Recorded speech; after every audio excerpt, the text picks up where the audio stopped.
வாழிய செந்தமிழ், வாழ்க நற்றமிழர், வாழிய பாரத மணித்திருநாடு. பாரத மணித்திருநாடு நேரில் அனைவருக்கும் வணக்கம். நாம் காஞ்சிமா முனிவரின் கனிமொழிகளை பார்த்து கொண்டிருக்கிறோம். அந்த வரிசையிலே இன்று 168வது பகுதியாக மாம்பழ முயற்சி என்ற தலைப்பிலே காஞ்சிமா முனிவர் அருளியுள்ள கனிமொழிகளை பார்ப்போம். அதாவது, நாம் முயற்சியை தொடர்ந்து நடந்து கொண்டே இருக்க வேண்டும். அது கைகூடாவிட்டாலும் பரவாயில்லை, தொடர்ந்து முயற்சி செய்யும் போது இறுதியில் வெற்றி அடைவோம் என்பதற்கு படிப்படியாக பக்குவமாகும் என்று அவர் மாம்பழத்தை உதாரணம் காட்டுகிறார். இப்போ நம்மளே எடுத்துக்கிட்டோன்னா, நாம் ஒரு நல்ல பழக்க வழக்கத்தையோ அல்லது ஆன்மீக சாதனையோ அல்லது குணநலங்களை மேம்படுத்தி கொள்ளவோ நாம் முயற்சி எடுப்போம். அந்த முயற்சி வெற்றி பெறாது. அப்பொழுது உடனே அதை கைவிட்டு விடுவோம். உதாரணத்துக்கு, காலம்பரை 5 மணிக்கு எந்திரிக்கணும் அப்படின்னு நினச்சோன்னா ஒரு 2-3 நாள் எந்திரிப்போம். 4வது நாள்லேருந்து நமக்கு சோம்பேறித்தனம் வந்துடும். அடடா, இதெல்லாம் நமக்கு சரிப்பட்டு வராது அப்படின்னு அந்த முயற்சியை கைவிட்டு விடுவோம். அதே மாதிரி நம்மள்ட்ட இருக்கிற ஒரு குணநலனை, தீமையான குணநலனை விட்டு விடுவது, அகம்பாவம் இல்லாமல் இருப்பது அப்படின்னு நம்மளை மேம்படுத்தி கொள்ள முயற்சி செய்வோம். ஆனால் அது நம்மளால் முடியலையே அப்படின்னு நமக்கே நம்ம மேலே கோவம் வரும், நொந்து விடுவோம் நம்ம.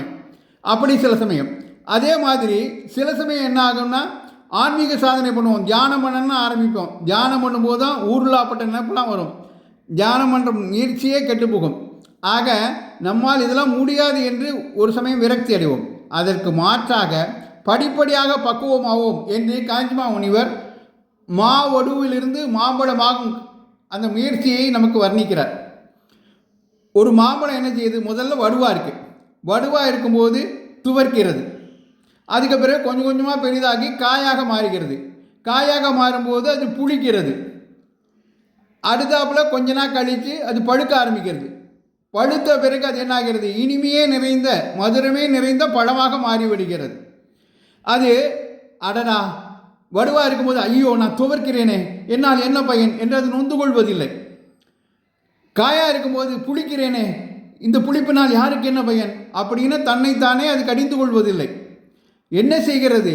வடுவாக இருப்பதிலிருந்து ஆரம்பித்து காயாக மாறுவதிலிருந்து இறுதியாக கனியாகும் வரை தனது முயற்சியை தொடர்கிறது. மதுரமான பழமான பின்னே தனது முயற்சியை முடிக்கிறது.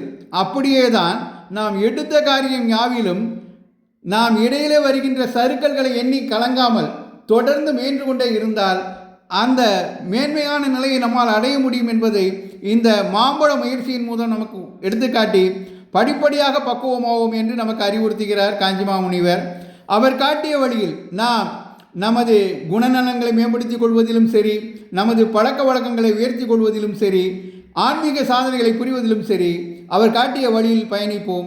நன்றி, வணக்கம், ஜெய்ஹிந்த்.